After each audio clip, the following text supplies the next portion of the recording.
ให้จับพอชุดอยู่แล้วเตือนไว้นะครับพี่น้องก็โทรศัพท์นะครับให้มันได้พร้อมกันพร้อมนะครับยกมือสดยังโต2 นาทีขอบคุณครับเดี๋ยวมีโอกาส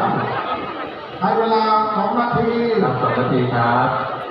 กัลยาณมิตรท่านใดที่ยังไม่ได้บูชาเทวดานะครับโครงการกิจกรรมสำคัญที่ยกเจ้าฟ้าวาระที่3เชิญเลยครับท่านที่ได้รับ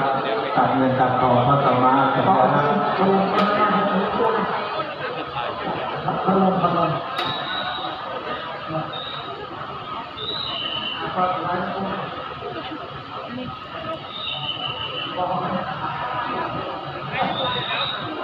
พร้อมหรือยังจะยกเข้าฟ้าแล้วนะเดี๋ยวแต่ละคนจัดสายสิญจน์ด้วยพี่น้องกอดสายสิญจน์นะครับร่วมบูชาเทวดากระบุญทุ